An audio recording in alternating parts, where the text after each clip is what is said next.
Walang matibay na tanikala sa ating Diyos na nagpapalaya. O lahat ay posible.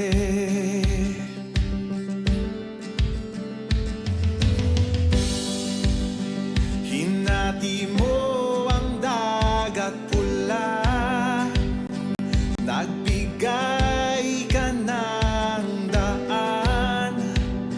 O lahat ay posible.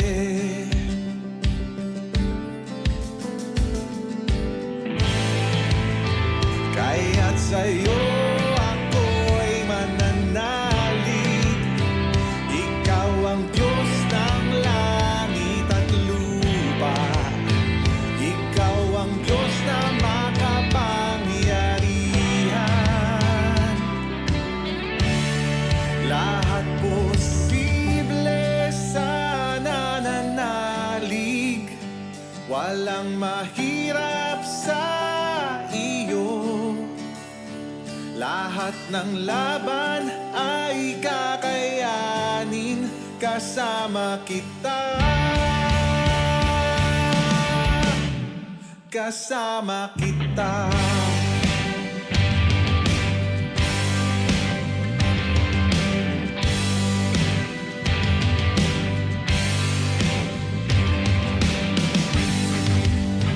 Walang bagyo na hindi tatahan. Mararanasan ang kapayapaan. O lahat ay posible. Wala nang hihigit pa sa iyong ngalan. Jesus, sa'yo ang katagumpayan. O lahat ay posible. Kaya't sa'yo ako'y mananalig. Ikaw ang Diyos ng langit at lupa. Ikaw ang Diyos na makapangyarihan. Oh, lahat posible sa nananalig.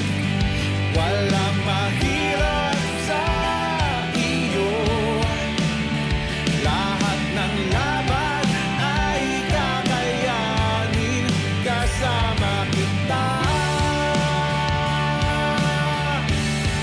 Lahat posible sa nananalig. Walang mahirap sa iyo.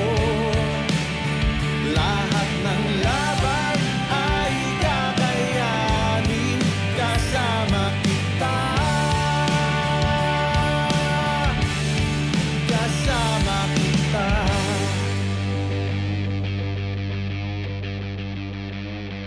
Sa isang salita mo ay may magbabago. Kagalingan, kaligtasan ay matatamo. Dakila, dakila, dakila ang ngalan mo.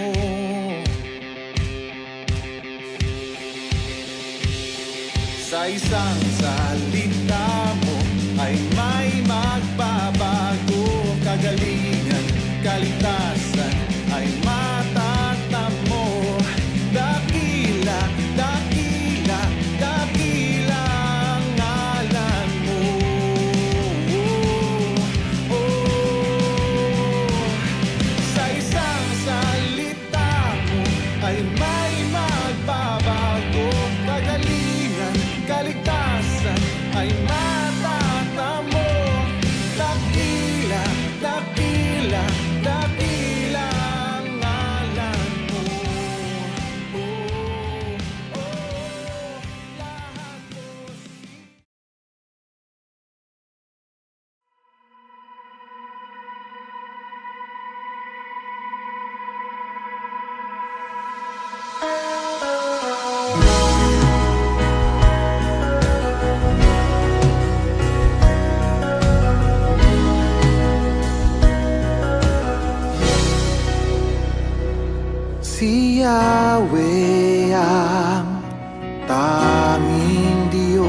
may gawa ng lahat ng mabuti.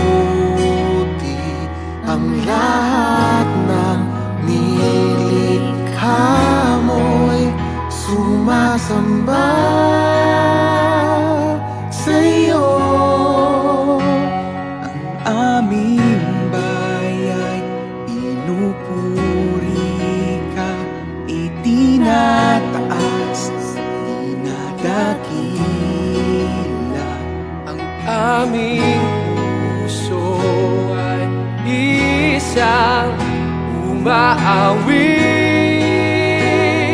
sa'yo. Mapalad ang bayan na iyong ibinukod, mapalad ang bansang sa'yo lamang sumusunod. Maghari ka't manahan sa aming pagpupuri. Ikaw lang, O Diyos.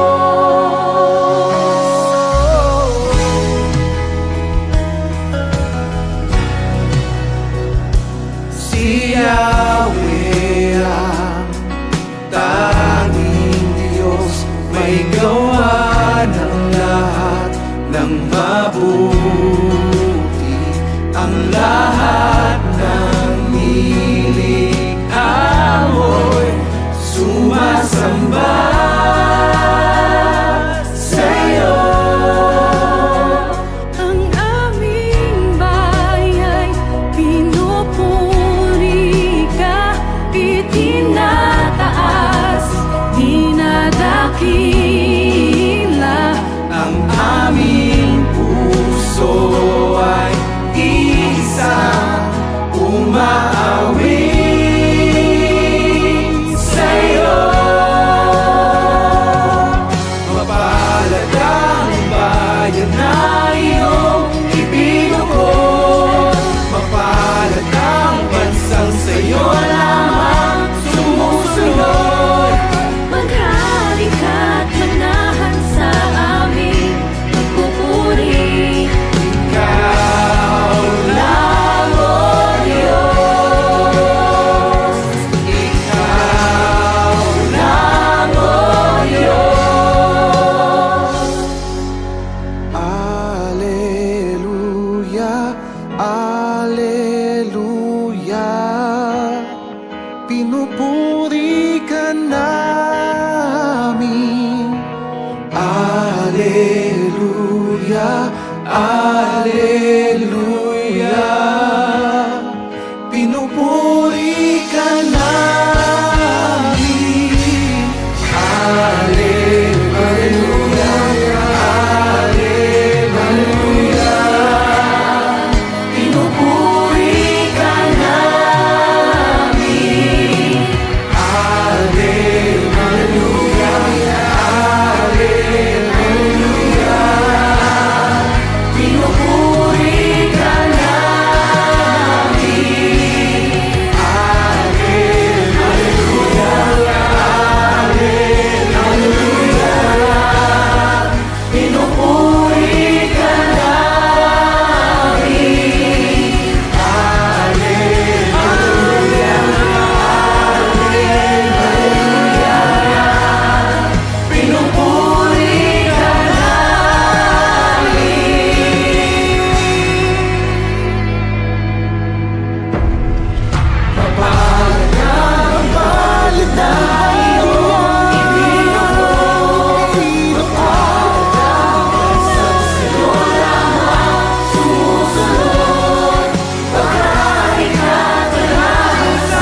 Pinagpalang umaga sa bawat isa at welcome po sa ating pong Sunday Worship Cell Celebration Bahay Pagsamba. Kamusta po kayong lahat mga kapatid? Welcome po sa gawain ng Panginoon. Ngayong araw ng linggo, araw ng Panginoon, na kung saan tayo pong lahat ay sama-samang magbabalik ng pasasalamat, pagpupuri at pagdakila sa nag-iisa nating Diyos na buhay, ang ating Panginoon. Maraming salamat po sa lahat po ng mga nakatutok na po. Kanina pang nagsimula ng ating live broadcast. Maraming salamat po sa patuloy niyong pagsuporta sa ating lahat. Magandang umaga po, pinagpalang umaga sa ating lahat. Salamat sa Panginoon, sa lahat po ng mga nag-share na po ng ating live broadcast. Maraming salamat po sa lahat po ng mga nag-like at di pa nakakapag-like. Syempre, pagkakataon na po nating ma-like at ma-follow ang ating pong official FB page, ang His Presence Church Cavite and Batangas official Facebook. Mga kapatid, Facebook po, huwag kakalimutang i-like, i-follow, at the same time mga kapatid, huwag kakalimutang i-share ang ating pong live broadcast ngayon pong umagang ito. Ganun din, huwag din kalimutang bisitahin. Meron po tayong mga live premiere na nagaganap po sa ating YouTube channel, sa ating official YouTube channel, His Presence Church Cavite and Batangas YouTube naman mga kapatid. So, bisitahin niyo po yung ating channel. Huwag kalimutang mag-subscribe. Huwag din kalimutang mag-hit ng notification bell. At syempre mag-like at mag-comment din mga kapatid. So, marami tayong matututunan ngayon pong araw na ito sa ikalawang linggo sa buwan ng Setyembre. Malapit na magpasko mga kapatid. Ayan, purihin ang Panginoon. So, bago po tayo magpatuloy ay nais ko pong muling batiin ang lahat ng mga nakatutok na po sa atin live sa ating official FB page. Papasalamat tayo, pagpapatuloy po natin yung ating series patungkol kay Abraham. So, nasa ikalawang bahagi po tayo ng pinag-usapan po natin last time, the command and the promise. And ngayon ay tayo po dadako sa severe famine. No po? Kung bakit naranasan niya yung matinding taggutom, ano po ang ginawa ng Panginoon dito, ano po ang pwede nating matutunan dito sa mensaheng ito. So habang tinatahak po natin ang buhay ng lingkod na si Abraham, nais ko pong batiin ang lahat po na nakatutok na po sa ating live broadcast, mga kakapasok pa lamang sa ating pong gawain. Magandang umaga po. Huwag kakalimutang i-like at i-follow ang ating official FB page at huwag kalimutang i-share na rin ang ating live broadcast. Yes, i-share sa pamagitan po ng pag-click lang po na dyan sa baba ng ating comment section, dyan sa gawing kaliwa ng inyong screen, ng inyong cellphone. Pwede nyo pong i-click yan at i-share nyo po sa inyong FB walls. Pwede nyo pong i-share sa inyong mga mahal sa buhay sa pamagitan po ng messenger. Pwede nyo pong i-send yung ating pong mga gawain katulad po na ito. So, purihin po ang Panginoon. Magandang umaga po sa mga kapatid natin, hindi lang po sa Cavite, ganun din sa Batangas, at sa iba't ibang panig ng bansa at sa iba't ibang panig ng mundo na naaabot po ng ating live broadcast. Maraming salamat po sa inyong pagtutok sa atin po ngayong pong umagang ito. Purihin ang Panginoon, September 10, 2023, at patuloy tayo magpasalamat sa Panginoon. Magandang umaga po. Ayan, patuloy po tayo magpapasalamat sa Panginoon sa pamagitan ng panalangin at patuloy natin hingin sa Panginoon ang kanyang gabay, proteksyon, pag-iingat, karunungan, kaalaman, kaunawaan para po sa umaga pong ito. Sama-sama po tayong lumapit sa Kanya. Ama naming Diyos na makapangyarihan at tunay na Diyos na hindi nagbabago, Diyos na walang katulad, nag-iisa, mabuting Diyos, Diyos na tumanggap sa amin sa kabila ng aming mga pagkukulang, Diyos na hindi nagdalawang isip na ibigay ang kanyang kaisa-isang anak para kami ay maligtas. Diyos na nagpapagaling sa lahat ng uri ng karamdaman. Diyos na nagtuturo, Diyos na nagtutuwid, Diyos na dumidisiplina sa kanyang mga minamahal na anak. Diyos na patuloy na hindi nangiiwan, patuloy na nananatiling tapat, at kailanman Diyos na hindi nagpapabaya.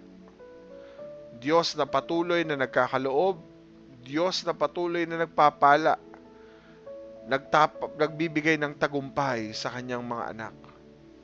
Maraming salamat, aming Ama, dahil sa oras mong ito, malaya po kaming lahat na lumapit sa iyong presensya. Malaya po kaming isigaw ang kabutihan mo. Malaya po naming ipahayag ang aming taus-pusong pagluwalhati at pasasalamat sa lahat ng ginawa mo sa aming buhay. Sa umagang ito, Panginoon, sa aming pakikinig ng iyong salita, alam namin, inihahanda mo ang aming mga puso. Tinuturuan mo kaming gawing bukas ang aming mga puso sa pakikinig sa iyong mga salita. Alam namin, Panginoon, na inihanda mo kami at hindi po ito aksidente dahil alam namin, Panginoon, ito'y ibinigay mo sa aming pagkakataon, oportunidad para marinig ka naming direkta sa iyong mga salita. Gamitin niyo po ang live broadcast na ito, Panginoon, upang maging daluyan ng katugunan sa aming mga panalangin. Katugunan, Panginoon, para sa aming pusong nais magpakababa sa iyong harapan. Sa iyong biyaya, O Diyos, nagpapasalamat kami dahil sa oras na ito, anuman ang aming mga pagsubok na kinakaharap, anuman yung aming mga kamalian, anuman ang aming mga kasalanan, naririyan ang iyong mga salita na kung saan kung aming ipapahayag ito, Panginoon, ng tunay tapat sa iyo, Panginoon, ang aming mararanasan ay yung pagpapatawad, ang iyong paglilinis sa lahat ng aming nagawang kasalanan. Salamat sa iyong banal na dugo na nagtumubos sa aming mga kasalanan, kapalit ng dapat kami ang parusahan, pero ikaw ang naparusahan dahil sa amin. Muli, Panginoon, nagpapasalamat kami at lubos ka naming pinupuri dahil ipinagkaloob mo sa amin para maging guro, tagatulong, tagagabay sa amin para mas lalong lumawak, mas lalong umigting, mas lalong maging matindi ang aming pagkakilala sa iyo. Thank you, our dear Holy Spirit, our God, for always being with us, for always giving us the power to know, to have a knowledge and wisdom and understanding to our dear loving God. Thank you, dear God. Thank you, dear Holy Spirit. Thank you, dear Jesus. Dahil alam namin yung kasabikan sa aming puso, ikaw po ang nagbibigay. Yung passion, yung drive, yung fire, Panginoon. Yung burning desire to worship you, to hear your word, na mabe-bless kami, Panginoon, as we come to your presence, O God.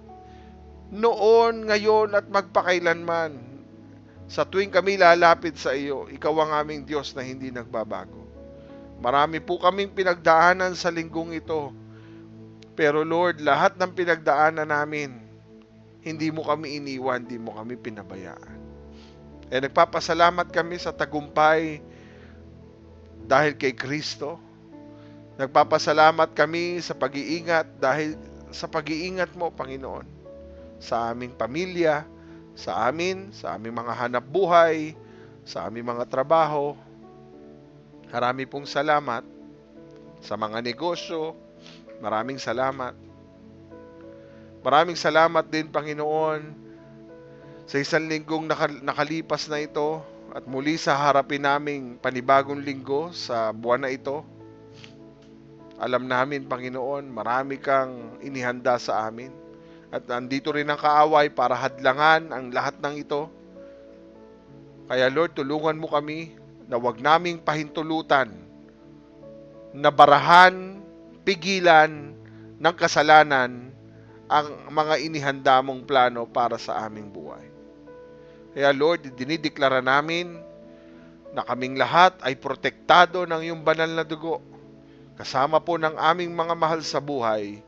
Patuloy, Lord, ang iyong proteksyon ng iyong banal na dugo, ang tagumpay, karunungan, at kapangyarihan na nais mong ipagkaloob sa amin at pagpapala ay pagkakaloob mo as we come into your presence, as we come to know you more and more and more. Our dear Holy Spirit, be our pastor, be our mentor this morning. Be our teacher, O God. Kaya Lord, nais namin na talagang magabayan mo kami all throughout sa revelation ng iyong word sa umagang ito. Speak to the life of your servant Abraham this morning. We thank you, Lord, for this part 2 of being blessed and honored to become part of this wonderful message, Lord God, na inihanda mo sa amin. Thank you at pinupuri ka namin sa aming mga buhay. Maraming salamat po in Jesus Christ's name. Amen. Amen and amen. Magandang umaga po again sa lahat po na ngayon palang nakatutok o tumutok sa ating pong live broadcast. Maraming salamat po. Huwag kakalimutang i-share ang ating live broadcast para mas maging malawak po ang marireach po ng ating live streaming sa umaga pong ito. Ganun din, huwag kakalimutan sa mga hindi pa po nakakapag-like at nakakapag-follow. No po, pwede po kayong para lagi po kayong updated kapag po tayo ay may mga live streaming, may mga announcement, mga kapatid. Pwede po kayo o malaya po kayong pumunta sa ating official FB page. Ayan po yung pangalan sa itaas. His Presence Church Cavite and Batangas. Ayan, purihin po ang Panginoon. Tayo po ay magsisimula na sa ating pong Sunday Worship Cell Celebration. Batiin mo yung katabi mo, sabi mo sa katabi mo kung may katabi ka. Huwag kang babati kung wala kang katabi, ha. Bumati ka sa iyong katabi, sa iyong kasama, sa iyong mahal sa buhay. Sabi mo sa kanya, bless ka na. Praise God. Okay. So, ipagpapatuloy po natin last time ang life and journey ni Abraham, no po. Maganda pong balikan ang Old Testament. Bakit? Ang daming journey doon na alam natin na talagang ang Diyos ay kumilos at gumawa. At alam natin, mapa maganda, mapa hindi maganda, isa pa rin po ang pattern eh. Diyos pa rin ang kumikilos. Amen? Ganon din po sa buhay natin. Mapa maganda, mapa pangit, wag naman yung pangit. Mapaganda, mapa hindi maganda. Ganon din yon. So, Diyos pa rin ang nangunguna. Ngayon po, ay tayo po ay magpapatuloy sa ating pong mensahe ng Panginoon. Okay? Ayan. Sige po. Napag-usapan na po natin, napagbulayan na po natin ang series about Abraham na matatagpuan natin from Genesis chapter 12 to chapter 25. We talk about the son of Abraham, Abraham and the nation of Israel, and the son of Abraham and the sons of Abraham, yung mga anak ni Abraham at magiging mga lahi ni Abraham. At ngayon po ay tumutok tayo last Sunday, first Sunday natin, about the great blessing, no po, great blessings, ayan, with S, great blessings na naranasan po at ipinangako ng Diyos sa lingkod niyang si Abraham. Napakaganda nga po nito, no po, dahil compare doon sa utos, napakalaki ng pagpapalang inihanda ng Panginoon sa lingkod na ito. Ngayon naman po ay bibigyan natin ng pansin dito po sa Genesis chapter 12, yung severe famine na nangyari po noong panahon ni Abraham. Okay? So, nais nating tingnan. No? Una, nakita natin yung command and the promise of God sa buhay ni Abraham. Yan po yung tinutukan natin last Sunday. Now, let's talk about the problem. Yung ayaw po natin pag-usapan problema. Diyan po tayo muna tututok sa mga problema. Hindi nyo naman problema, kundi problema ng lingkod ng Diyos sa si Abraham during his time. Ano po? Alam niyo po, ang problema, darating at darating talaga eh. Darating po yung panahon na masusubok po ang ating pananampalataya. Amen po ba? Darating yan. Sa panahon po ni Abraham, pag binasa natin ang Genesis chapter 12, verse 10a, doon pa lang sa simula, sabi po doon, ngayon, nagkaroon ng matinding tagutom sa Kanaan. Pag binasa mo yan, ay parang napakasimple lang na verse. No po? Nagkaroon ng matinding tagutom sa Kanaan, kaya pumunta si Abraham sa Ehipto para roon muna manirahan. Hindi man papansinin natin, nagkaroon doon ng tagutom noon eh, no? During his time. At hindi man tagutom challenge ngayon sa atin, pero grabe ang mahal na kamatis. Matapos maging mahal ang sibuyas, maging mahal ang bawang, ngayon po ay kamatis naman. No po ang mahal ngayon. Hindi man tayo katulad ng tagutom during the time of Abraham, pero ang sa mahal ng bigas, sa mahal ng mga bilihin, ay nakakaranas tayo ng matinding pangangailangan. No po? At maraming tiyak na nag-a-adjust na naman sa kanilang mga budget. Marami po tayong pinagdadaan ng difficulties sa pamilya. No po? Lalo na nitong dumating ang pandemic. No? Nagkaroon ng pandemic at paano tayo papasok na naman sa panibagong adjustment na mangyayari sa atin. Buti ka kung konting pagtitiis lang ang ating mararamdaman eh. Kaya lang, para bang sa parating na mga taon sa ating buhay, ay para bang pabigat ng pabigat ang pinagdadaanan. Dito po sa kanila mga kapatid, hindi lang basta taggutom. Kung papansinin niyo po yung ating binasa, nagkaroon ng matinding taggutom. So, ang common na tema sa Genesis, sa panahon ni Isaac, sa panahon pa ni Isaac, no po, nagkaroon uli, pagkatapos ng panahon ni Abraham, nagkaroon po uli ng tagutom, ng great famine, no po, ng famine during the time of Isaac, after Abraham. Sabi po sa Genesis 26:1, dumating ang tagutom sa lugar na tinitirahan ni Isaac, bukod pa ito sa tagutom na nangyari noong panahon ni Abraham. So sa panahon po na ito mga kapatid ay dumating po, nagkaroon ulit ng famine. So Abraham nagkaroon ng famine, Isaac nagkaroon din ng famine.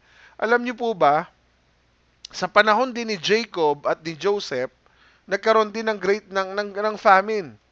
No po? Genesis 43:1, lumala ang taggutom. Matitindi, no po? Matinding gutom, may taggutom, at ngayon lumala pa ang taggutom. Ibig sabihin, lagi may ganitong senaryo no? Paano, iisipin mo, kapag may ganitong mga senaryo na dadating, paano, baka ikamatay ng pamilya natin na ito, maaari yun ang iniisip at tumatakbo sa isip, no? Isipin mo, anong gagawin mo? Kung dumating ang lumala ang tagutom, dumating ang matinding tagutom, iisipin mo, bakit pa ako dinala ng Diyos sa lugar ng Ehipto? Wala naman palang makain dito. Anong gagawin ko? Paano na ang pamilya ko? Ano ang response ni Abraham sa lahat ng nangyayaring ito? Sa matinding tagutom na ito, napakahalaga po yung tugon ni Abraham na sinabi sa Genesis chapter 12, verse 10 to 13. Yan po yung pag-uusapan natin ng mas malalim pa. Pag binasa po natin, sa verse 10, makikita natin, ngayon nagkaroon ng matinding tagutom sa Kanaan, kaya pumunta si Abraham sa Ehipto para doon muna manirahan. So si Abraham ay nagpunta sa Ehipto ng ibang bansa, no po, para doon po siya manirahan. So nagkaroon ng matinding tagutom sa Kanaan, kaya lumipat muna sila ng ibang bansa. Punta muna sila sa Egypt. Pansamantalang doon ay manirahan. Ibig sabihin, di ba? Pansinin niyo po, promised land yun eh. Yung lupang pangako, ang Kanaan. So ibig sabihin, bakit doon sa lugar na itinuro sa iyo ng Diyos, dinala ka ng Diyos sa isang lupain na kung saan itinuro niya na magiging land of milk and honey, and then sa dulo ay may tagutom.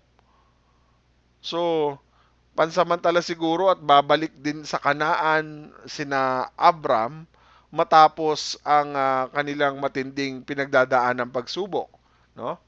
Maaari, syempre kasama niya, pag siya umalis, kasama niya yung asawa niya, yung iba mga kasamahan niya siguro naiwan o yung iba ay kasama niya, hindi na sinabi sa story kung kasama niya ang lahat ng kanyang mga kasama. Pero tama kaya ang ginawa ni Abram?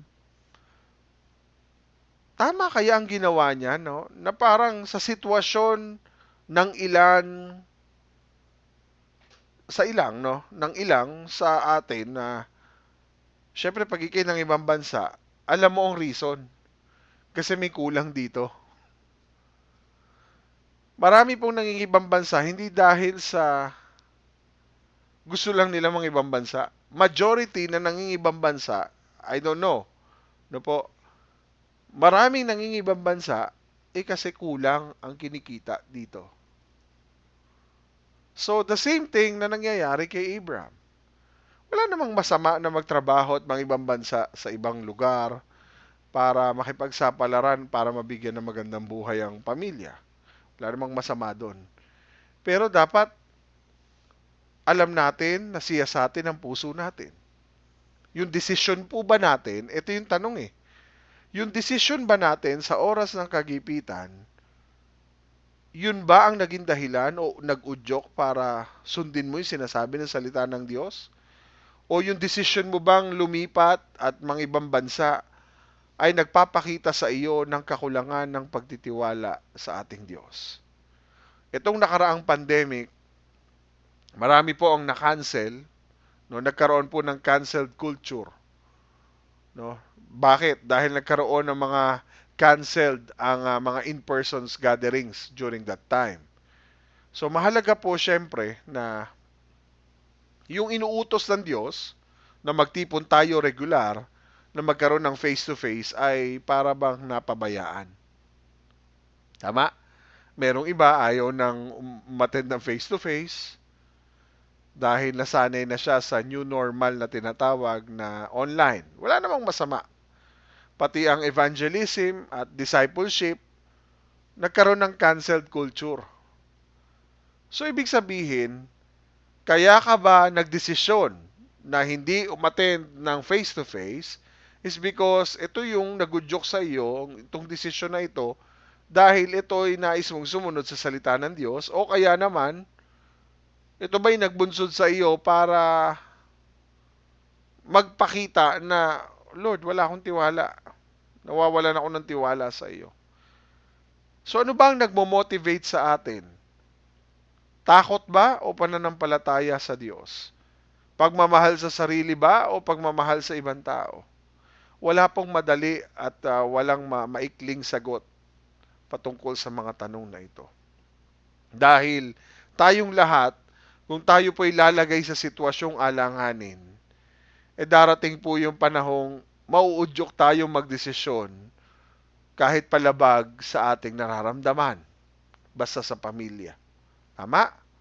Yung response ni Abraham, parang understandable naman kasi mamamatay sila sa gutom doon kapag hindi sila, kung hindi ka hahanap ng source na pwedeng siya ay kumita, pwede siya ay magkaroon ng pagkain. Alangan namang mamatay, isipin mo, nakatunganga ka lang, hayaan naming mamatay kami. Kung papatayin kami ng Diyos, dahil sa gutom, mamatay na kaming lahat. Pwede ba yun? Ibig sabihin, napaka-extreme naman ng iyong faith. Nasasabihin mo, pwede kaming mamatay dito. Okay lang, mamatay kami. Alangan naman pabayaan mo yung asawa mo, yung mga anak mo na mamatay sa gutom. Napaka-unfair naman Na kung iisipin, ikaw lang ang nagnanais na manindigan sa iyong pananampalataya habang nakikita mo ang iyong pamilya na ikaw na nagugutom. Pero pansinin niyo po yung mga ginawang aksyon ng lingkod na ito. Meron siyang tinatawag na obvious absence ng Word of God. Para bang hindi nagsalita ang Diyos sa kanya dito sa section na ito. O baka hindi naman niya kailangan magsalita. Parang wala akong nakitang Diyos sa panahong ito na nagsasalita. No? Isipin mo, baka hindi niya naman kailangan magsalita kasi sapat naman yung sinabi ng Diyos kay Abraham. Kaya hindi na nagsalita ang Diyos o kaya hindi na nagsasalita o nagtanong man lang si Abraham sa Diyos. Isipin mo, kung darami ang lahi ni Abraham, ibig sabihin, common sense, kung ibe-bless ka ng Lord at be-bless ng Lord ang lahi mo, ibig sabihin ng Diyos, hindi ka papatayin ng Diyos sa gutom. Tama? Kasi kung papatayin ka lang ng Diyos sa gutom, paano pa matutupad yung katuparan ng pangako ng Diyos kay Abraham? So maybe nagpapakita ito ng lack of faith ni Abraham. Ni Abraham, no? Na tinaguriang man of faith. Imagine, tinaguriang man of faith, dumating din pala sa time na parang nagkakaroon siya ng kakulangan sa pananampalataya. Like us. Darating yung oras na para bang kapag matindi ang pagsubok na dumadating sa ating buhay, para bang yung man of faith na gusto mong mangyari ay lack of faith na ang tawag. Tama? Malinaw na malinaw sa salita ng Diyos na yung mga sumunod niyang ginawa, nag-indicate sa kanya na indicating na gumawa siya ng hakbang na hindi ayon sa sinasabi at salita ng Diyos sa kanya. Ibig sabihin, yung mga ginawa niyang hakbang sa mga sumusunod na pangyayari ay ginawa niya para sa kanyang sariling pamamaraan. Bakit? May sarili siyang plano. Hala, may sarili ka ng plano. May plano na si Lord. Mukha namang yung plano mo ay mukhang wais. Kasi, ang ganda ng plano niya. Tingnan niyo po tuloy tayo, verse 11. Ito po yung plano niya. Nang paparating na po sila sa Ehipto, ang sabi ni Abram sa kanyang asawa na si Sarai, Sarai, maganda kang babae. Wow! Kapuri-puri nga naman, no? Sa loob ng, imagine, 65 years old, old lady na, senior citizen, no? Retired na, 65 years old. Pero ibahin nyo si Sarah.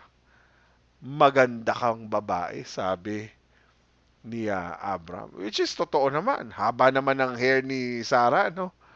Pinupuri ng asawa. Pinupuri nyo ba yung asawa nyo? Maganda siyang babae.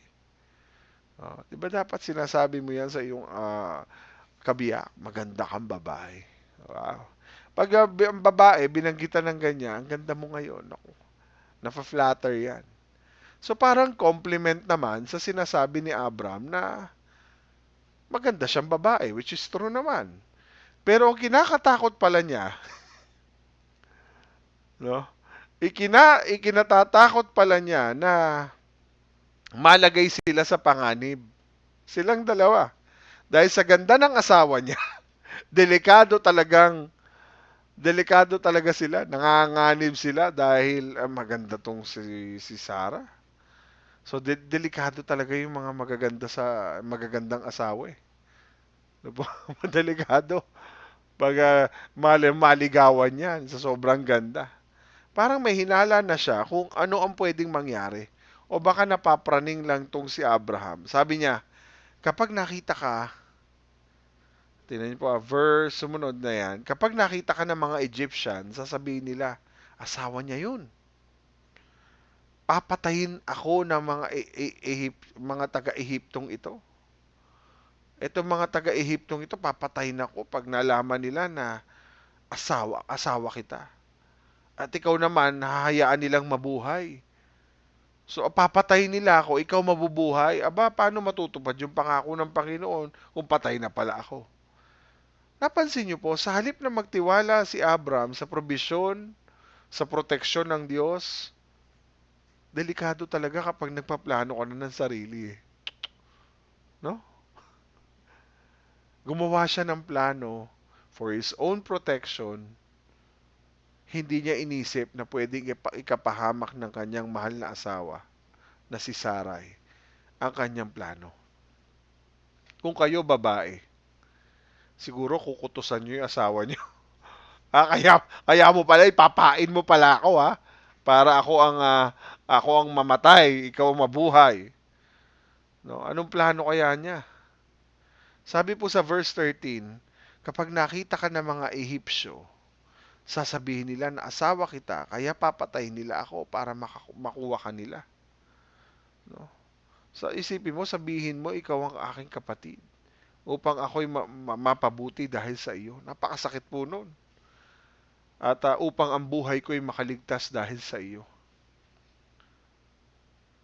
Imagine. Tinatago niya itong katotohanan.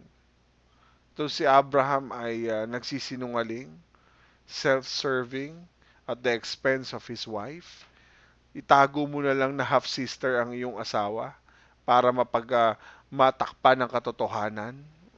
Isipin niyo po sinungaling, self-serving, at the expense of his wife. Hindi po ganyan ang mga lalaki dapat, di ba?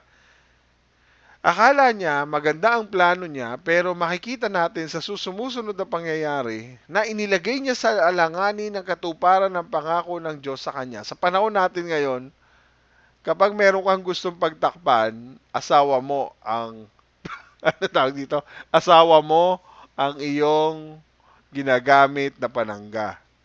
Kasi ayaw ni Nalin eh. Ayan. Di ba? Naging ganyan, di ba? Kasi ayaw ng asawa ko eh. Kung ayaw, sabi nga ni Mrs. meron kaming ganyan mga senaryo. Ano po? Ayaw mo pala, ba't di mo sabihin ayaw mo, ba't gagamitin mo pa ako? Di ba? Para din si Pastor Marvin, si Abraham. Di ako na lang po.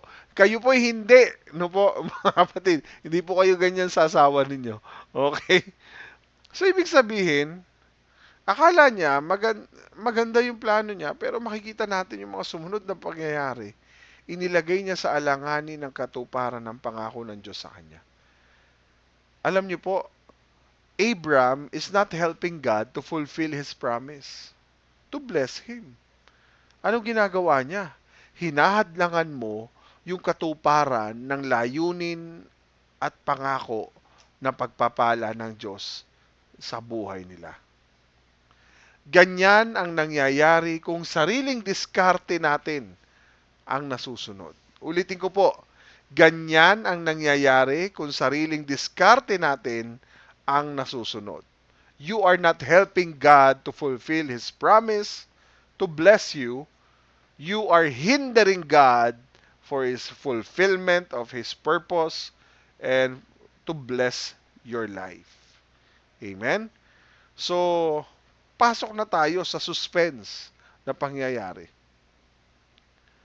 Kaya sabi po ni Abraham, mabuting siguro sabihin mo sa kanila, magkapatid tayo para hindi nila ako patayin, maging mabuti ang pakikitungo nila dahil sa iyo. Tingnan natin yung suspense na nangyari. So, dahil hindi niya nga na nakita, no? Na nakita yung pwedeng kahinatnan ng kanya mga desisyon, Sarah taken by Pharaoh. Kinuha ng Pharaoh si Sarah. No? So, sa puntong ito, tama ang hinala ni Abraham. Tama naman siya sa mga taga-Ehipto na baka magustuhan siya sa gandang babae ng kanyang asawa. Nakita nila sa verse 14, pagdating nila sa Ehipto, nakita nga ng mga Ehipsyo ang kagandahan ni Sarah. Napakaganda. Hindi lang maganda, kundi napakaganda. No?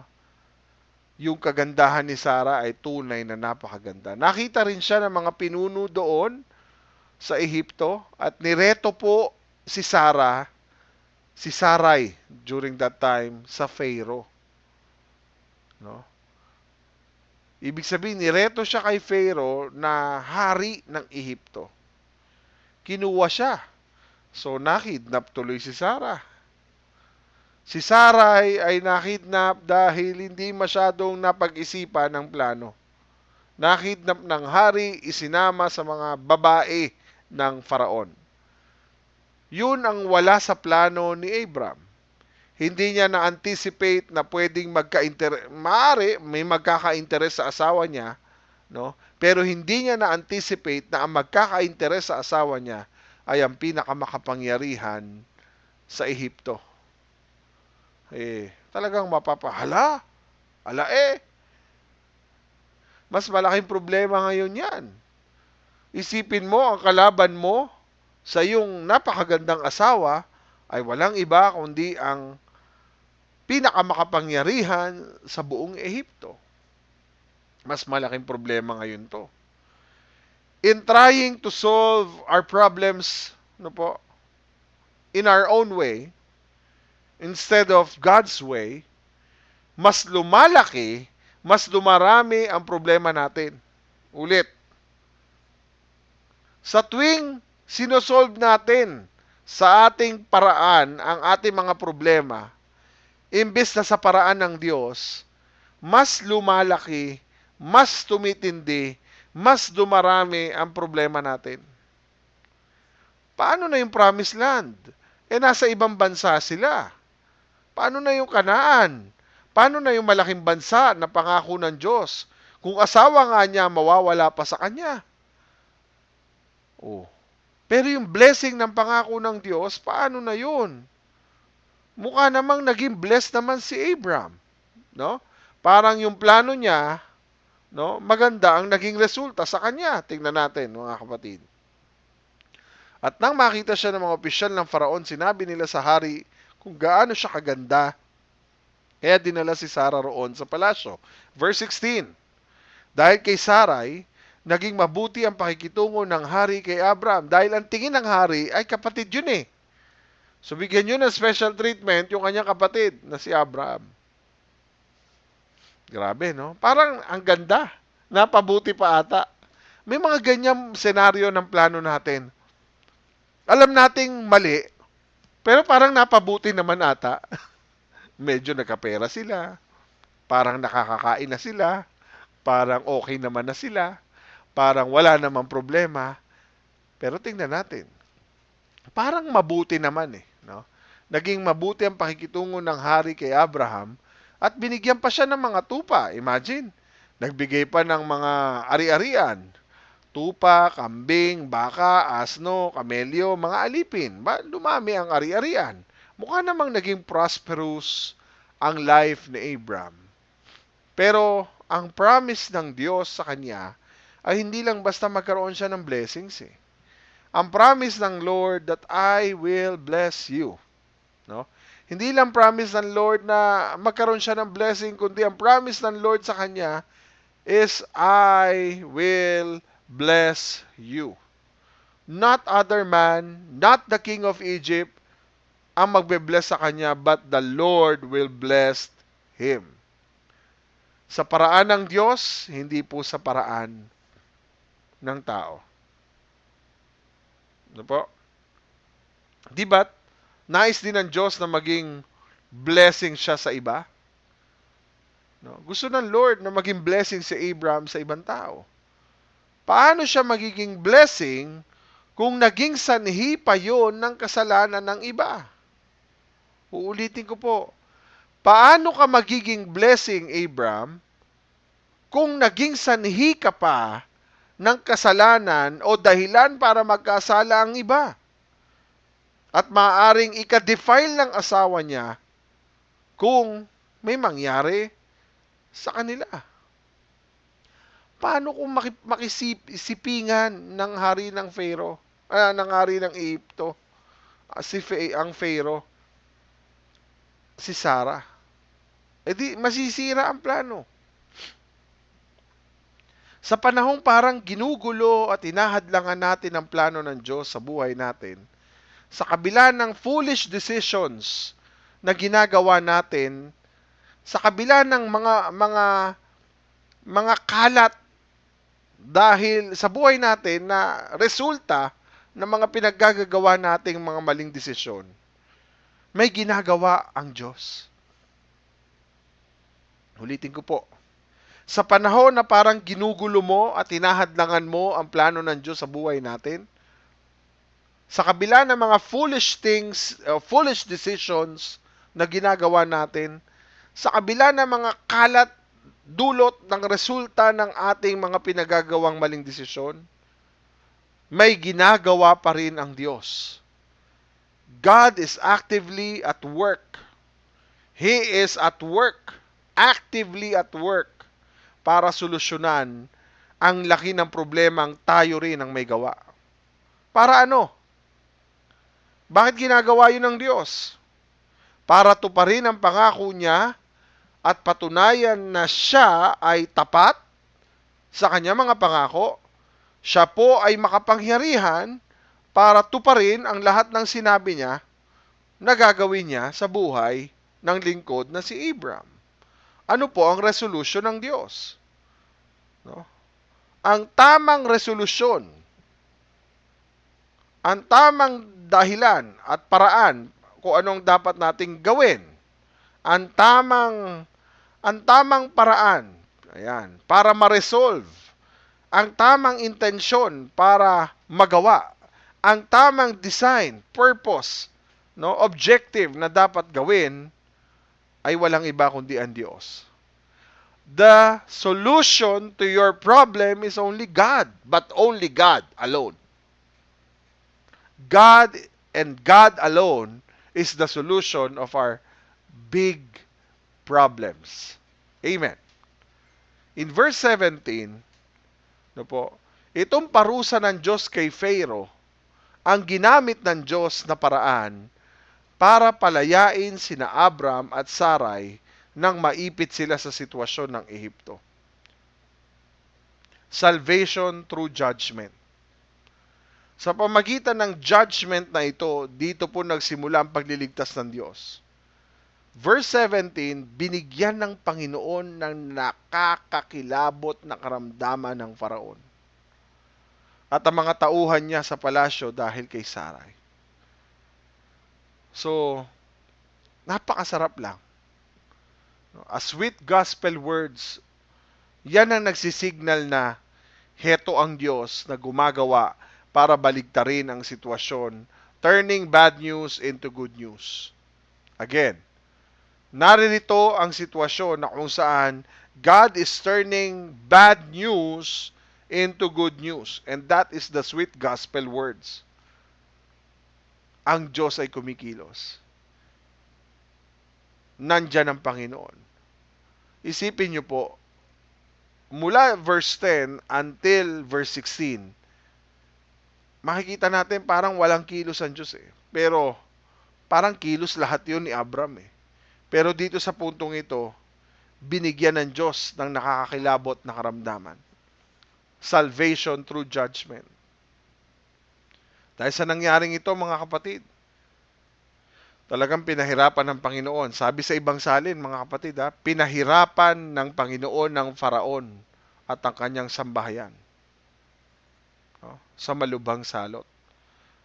Nakakakilabot, nakakatakot, katakot-takot na karamdaman ang pinagdaanan ng Pharaoh at ng kanyang buong sambahayan, maging ang kanyang mga tauhan dahil kay Sarai.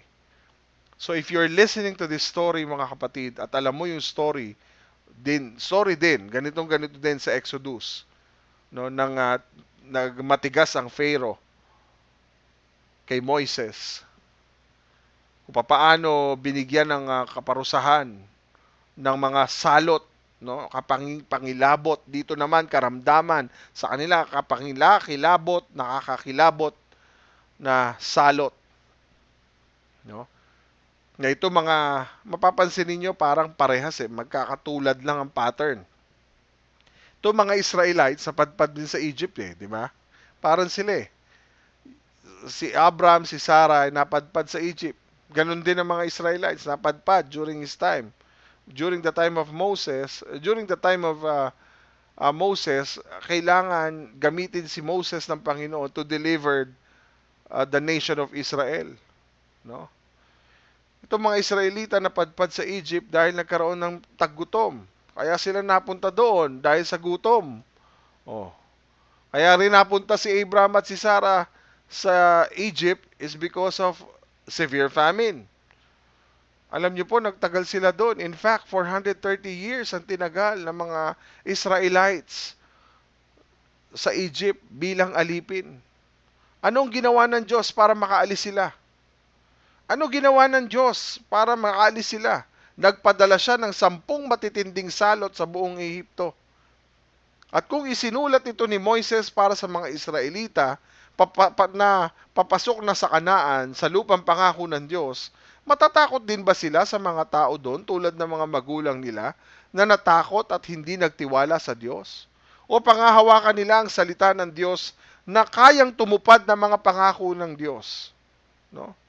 So this story will serve as a great encouragement, mga kapatid, sa bawat isa sa kanila, no? Dapat encouragement na sa mga Israelites yung nangyari kay Abram at kay Sarah, no? Nasa simula't simula pa na meron ng Diyos na committed, tumutupad sa kanyang mga pangako, sa kanyang mga salita. Na kapag ang Diyos ang nagsalita, tinutupad niya. Sa kabila ng dami ng kapalpakang nagawa nila, na para bang nadiskaril na ang plano ng Diyos, nagtagal pa silang magpaikot-ikot sa disyerto, isa lang ang napatunayan doon. God is committed to His Word. Sabihin nyo nga po, God is committed to His Word. God will fulfill His Word. His promise. No? Tayo rin po. Katulad po tayo ng mga Israelita, katulad tayo ni Abram at ni Sarai, tayo rin may takot. May takot po sa kung ano ang mangyayari bukas. Nag-iisip po tayo ng solusyon sa problemang pinansyal. Nag-iisip po tayo patungkol ng solusyon sa problema sa relasyon ng pamilya. Anong kinakaharap natin ngayon, no? Pero ang matinding discouragement na nararanasan natin na kapag maaalala natin na lalo lang lumalala ang problema natin dahil sa mga mangmang, mababaw na mga desisyon na ginagawa natin sa buhay. Lalo lang lumalala ang ating sitwasyon. Lalo lang nagkakaroon ng problemang matindi dahil sa mga kamangmangang desisyon na ating ginagawa. Dahil lang sa ating mga maling desisyon, yung kompromiso. Ayan, nakukompromiso tayo sa negosyo. Tama? Lagi tayo pumapasok sa kompromiso, kaya lalong lumalala ang problema. Overwork. Nangingibang bansa na sa halip na makapag-provide sa pamilya, naging dahilan pa para mapabayaan ang pamilya. And in some cases, ay masira pa ang pamilya. No? Hindi tayo naging tapat sa asawa natin, maaari, meron mo ganyan eh. Pag nang ibang bansa natutokso, di ba? Mas iniisip natin ang sarili natin kaysa sa iba. Pero sa kabila ng lahat ng ito, meron tayong pag-asa. Meron tayong mabuting balita na gumagawa ang Diyos sa gitna ng mga mali nating desisyon. God is faithful in bringing about His redemptive purposes for us. That's why yung salvation comes through judgment. No? Makikita natin, maiisip natin, that we can trust God. No? We can trust God and we must trust God. Amen? Iba po yung magkaiba yung word. Pwede mong pagkatiwalaan ng Diyos at dapat mong pagkatiwalaan ng Diyos. Amen? And not put our trust in our own wisdom. Kaya Kaya tayo napapahamak, no po? Because we always trust our own wisdom. We always lean on our own understanding. No? We always put our trust on the favor of other people more than what God's way and blessing na pwedeng ibigay ng Panginoon. So para mangyari yon, we have to remember the story of Jesus. Hindi tulad ni Abraham sa salita ng Diyos. Siya nagtiwala nung 40 days na siyang gutom na gutom. Naalala niyo po yon? Hindi katulad ni Abraham no? Na sa salita ng Diyos nagtiwala. Si Jesus 40 days and 40 nights gutom. Nagfa-fasting. Wala siyang pwedeng pangawakan kundi salita ng Diyos. Nagtiwala lang siya sa Diyos sa panahon na ito. Nantutoksuhin na siya ng dyablo na gawa ng sarili niyang paraan na ang pagkagutom niya. Ang sabi niya, man does not live by bread alone, but by every word that comes from the mouth of God. Ayan, Tagalog. Sinasabi sa kasulatan, hindi lamang sa pagkain nabubuhay ang tao, kundi sa bawat salita ng Diyos. Ano sabi sa John 4:34? Sinabi ni Jesus sa kanila, ang pagkain ko ay pagsunod sa kalooban ng nagsugo sa akin. No? Ang pagkain ko ay ang pagtupad sa kanyang ipinapagawa. Pagsunod sa kalooban at pagtupad sa kanyang ipinapagawa. Kahit matinding hirap ang danasin niya, sa pamamagitan ni Kristo, iniligtas po tayo mula sa tiyak na kapahamakan dahil inako ni Jesus ang parusa ng matinding sakit at salot na nararanasan niya sa krus. Sa ikatlong araw, mga kapatid, muli siyang nabuhay. Ang lahat ng nangyaring ito ay in accordance to the Scripture. Binigay ko sa inyo ang pinakamahalagang aral na ibinigay sa akin na si Kristo ay namatay upang iligtas tayo sa ating mga kasalanan ayon sa kasulatan. So nagsalita ang Diyos. No? Tingnan niyo po, verse 4, inilibing siya, ngunit muling nabuhay sa ikatlong araw ayon din sa kasulatan. Nagsalita ang Diyos No po? Tinupad niya ang kanyang salita. Inilibing siya, ngunit muling nabuhay sa ikatlong araw ayon din sa sinabi ng kasulatan. So si Lord, tinutupad niya talaga ang kanyang sinabi. Si Kristo'y namatay para iligtas tayo sa ating mga kasalanan ayon sa kasulatan. Tingnan niyo po napakahalaga nito. Sabi pinakamahalagang aral na ibinigay sa akin. Sabi ni Pablo sa mga taga-Korinto, inilibing siya, ngunit muling nabuhay sa ikatlong araw ayon din sa kautusan. So tinutupad niya ang kanyang salita. Nagsalita ang Diyos, tinutupad niya ang salita niya. So who are you going to trust? Sino ang pagkakatiwalaan mo? So kapag sobrang hirap ng buhay, ang ibang tao, ilan sa atin, maaaring hindi tayo exempted, no? Sa sobrang hirap ng buhay, ang ibang tao, kumakapit na sa patalim. Tayo na kay Kristo, mga kapatid, tinuturuan tayo ng salita ng Diyos na kumapit sa Diyos. Na sa Diyos lang dapat kumapit. Grabe. Sa Diyos kumakapit, hindi sa Bombay kumakapit. Di ba? Kapag kailangan ng pera, sa Diyos kumakapit, hindi sa kapitbahay, hindi sa Bombay, hindi sa financing kumakapit. Pero ang hirap no? Hindi sa kung anuman. Pero papasok ka doon, ang hirap Hindi. Sabi ng Lord, ang Diyos tumutupad sa kanya mga pangako.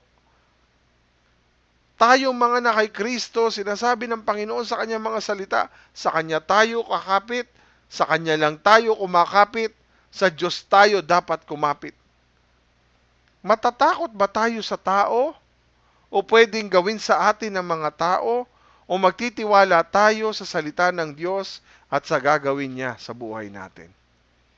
Here's the outcome. Ang sabi ng Lord kanina, the resolution of the problem is only God. Amen? Here's the outcome. Go. Sabihin nyo nga po, go. So sa panahon ito, yes, si Pharaoh. Pharaoh is the most powerful man sa kanyang lugar, sa panahon during that time sa Egypt. Actually, dahil siya'y makapangyarihan, pinakamakapangyarihan sa Egypt, pwede niyang patayin si Abraham bilang paghihiganti sa kanyang ginawa na pagsisinungaling. Tama? Pwede niyang patayin bilang paghihiganti, pero maging ang puso at bibig niya ng hari ng Pharaoh, ang hari ng Ehipto, maging puso at bibig ng hari, hawak-hawak ng kapangyarihan ng Diyos. Tinawag niya si Abraham, ang sabi, ano itong ginawa mo sa akin? Bakit hindi mo sinabing asawa mo siya? Verse 18 and 19. Malaman ng Pharaoh, no? Ano ba itong ginawa mo sa akin? Ba't hindi mo sinabi na asawa mo pala siya? Ba't mo sinabing magkapatid kayo? Kaya ko kinuha siya, si Sarah, para maging asawa ko. Ngayon, heto ang asawa mo. Kunin mo na. Umalis na kayo. Umalis kayo. So parang mas matuwid pa ang Pharaoh kaysa kay Abraham. Tama?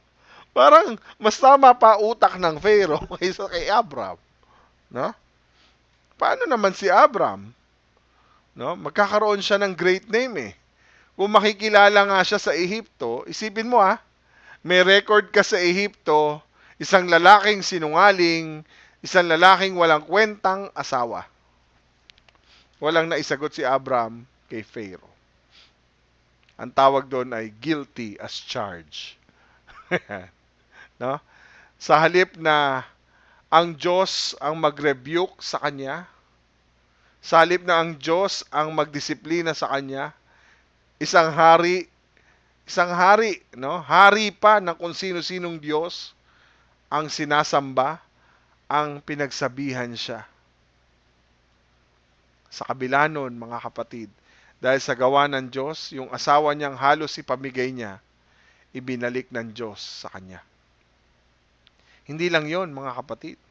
Verse 20, nag-utos ang Pharaoh sa mga tauhan niya na paalisin na sila. That's my order.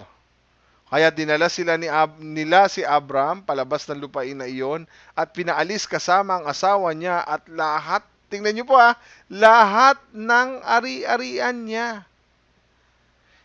Pati yung mga pag-aari niya ay hindi kinuha, hindi binawi sa kanya. Katunayan, as a result of his trip sa Egypt, naging napakayaman pa ni Abraham. Aba, pambira, ikaw na nga ang nagkamali, may nakuha ka pa. O, di ba? So, tinan nyo, Genesis 13, 1-2. Pumunta si Abraham sa Negev kasama ang asawa niya. O, di ba? Yan ang resulta ng trip, naging napakayaman pa siya. O, napakayaman na ni Abraham, marami na siyang hayop, pilak at ginto. O, isipin nyo, dala ang lahat ng ari-arian. Pumunta na si Abraham sa Negev kasama ang asawa niya. Sumama rin sa kanila si Lot. Sa kabila ng kamangmangan ni Abraham, lalo pa siyang pinagpala ng Diyos. Not because of that, but in spite of that. Abraham is unworthy of God's promise. No? Hindi siya karapat-dapat sa pangako ng Diyos. Actually, undeserving itong mamang ito sa blessing na meron siya.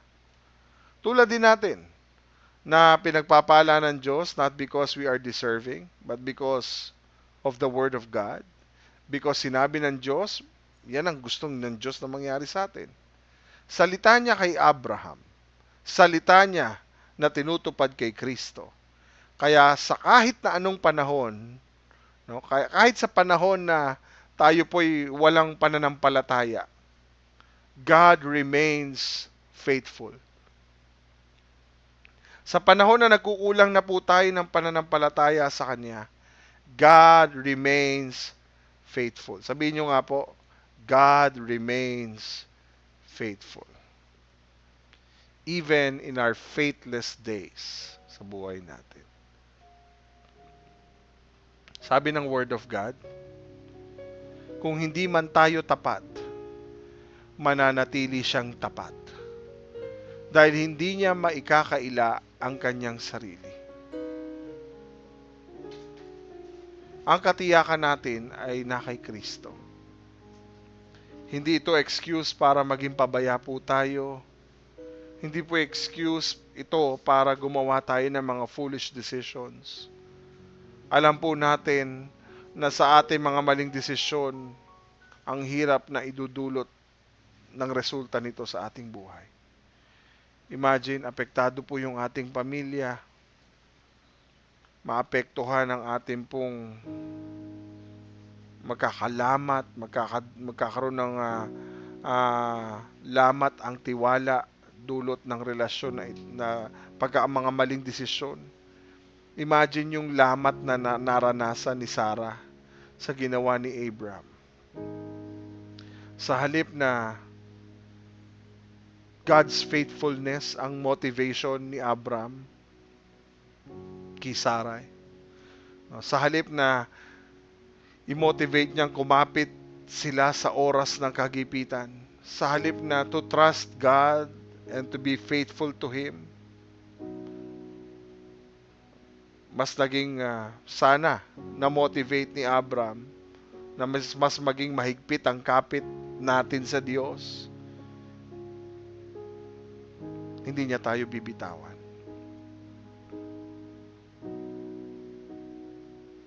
Tandaan niyo po, kahit na yung kapit po natin ay parang bibitaw na, mas mahigpit ang kapit ng Diyos sa atin. Hindi niya tayo bibitawan. Mahaba-haba pa po ang lalakbayin natin, mga kapatid. Tulad ni Abraham, nagsisimula pa lang siya. Pero titiyakin ng Diyos na makakarating tayo sa destinasyon na iminarka ng Diyos para sa atin. Makakarating tayo kasama ng pagtupad ng Diyos sa kanyang mga pangako, na makakarating tayo sa destinasyong iminarka ng Diyos para sa atin. The heavenly city, the city of God. Yan po ang tutuparin ng Diyos sa ating lahat.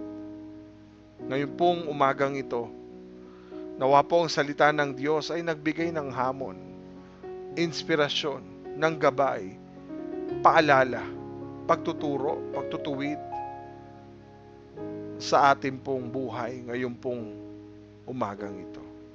Nawa po ay nagdulot po sa atin ng matinding pagkalbit ng Diyos, paalala ng Diyos sa atin, na maaaring tayo po ay nasa ganito na rin palang senaryo. Wala pa ho na, hindi pa tayo maaaring dumadating sa mga decision making sa buhay. Ito po ay napakagandang paalala na kahit na medyo nahihirapan tayong kumapit sa Kanya, always remember that God's faithfulness motivates us. God's faithfulness motivates us na kumapit sa Kanya sa oras ng kagipitan. To trust Him, to be faithful to Him, dahil mas mahigpit ang kapit ng Diyos sa atin. Hindi niya tayo bibitawan at hindi niya tayo pababayaan. Tayo po'y manalangin. Ama naming Diyos na makapangyarihan sa lahat, patuloy kaming nagpapasalamat sa iyong walang sawang pagpapaalala sa amin, sa walang sawang pagbibigay sa amin ng kakayanan, paalala, pagtuturo, pagtutuwid, na mas lalo ka naming sundin at mas lalo kaming magtiwala at manampalataya sa iyo. Gamitin mo ang buhay ni Abraham, ang buhay ni Sarah, na maging halimbawa sa aming paglilingkod sa iyo. Tulungan mo kami na sa kabila ng mga hamon at pagsubok ng buhay, matuto kaming kumapit, manampalataya ng mahigpit sa iyong mga salita. Alam namin, Panginoon, mahaba-haba pa ang lalakbayin namin, pero naniniwala kami, mas lalong mahaba, mas lalong dapat matindi ang aming kapit sa iyo. Lord, help us that your word will motivate us na mas lalong kumapit sa oras ng kagipitan. Mas lalong magtiwala, mas lalong manampalataya dahil alam naming tapat ka, O Diyos, sa iyong mga anak. Naniniwala kami, Panginoon, na sinabi mo sa iyong mga salita, kung hindi man kami tapat, mananatili kang tapat sa amin. Dahil, Panginoon, yan ang nais mo. Meron kaming katiyakan kay Kristo. Kaya hindi po excuse na kami maging pabaya, gumawa ng mga foolish decisions.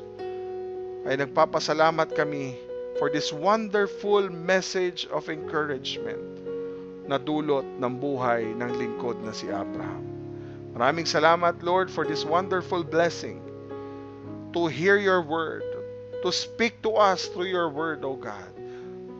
For using this message, Lord God, to become a great encouragement sa lahat sa amin na maaaring malapit ng bumitaw at malapit ng gumawa ng mga foolish decisions. Maraming salamat, Lord. Selyuhan niyo po ang iyong mga salita sa aming mga buhay. Patuloy na ikaw ang madakila, ikaw ang maluwalhati. Walang iba, kundi kayo lamang. Maraming salamat po, Panginoon. We offer everything to you. Bless us. Continue to bless us. Continue to fulfill your promises, Lord God, to the lives of your people. We thank you. We honor you. In Jesus Christ's name we pray. Amen.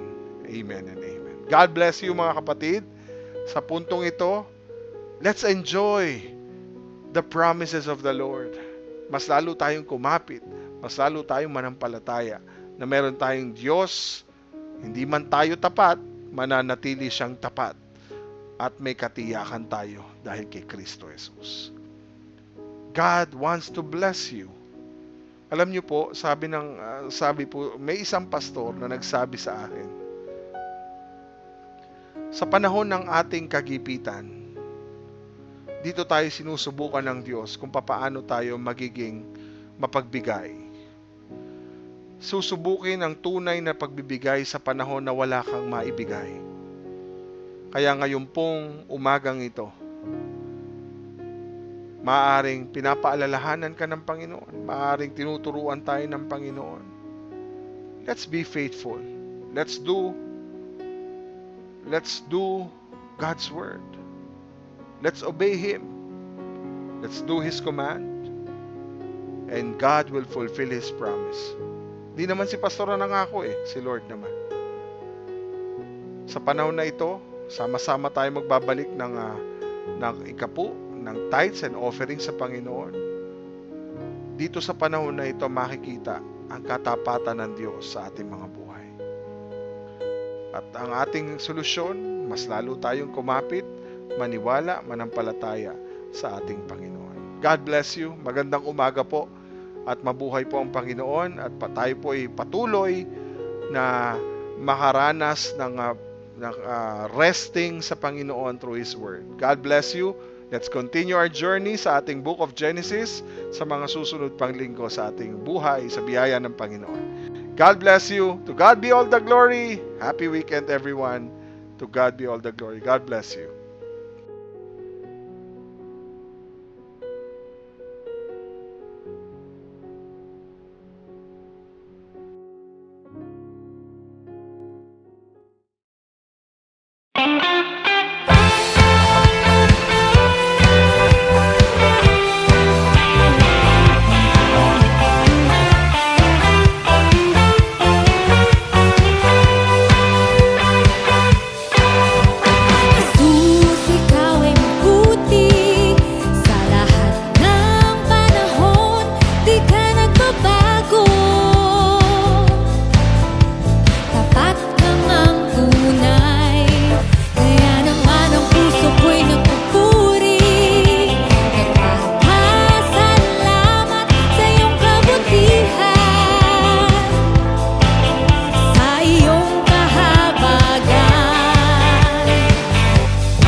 sasayaw sa tuwa at pasasalamat, tatalon sa galak, papupurihan ka.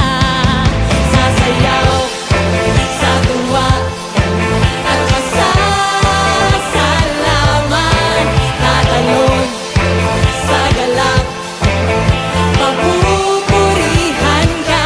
Minsan pa sasayaw sa tuwa at pasasalamat, tatalon sa galak, papupurihan ka, papupurihan ka. Sa biyaya mo lamang ako nabubuhay. Sa biyaya mo lamang ako nakakapagbuhay.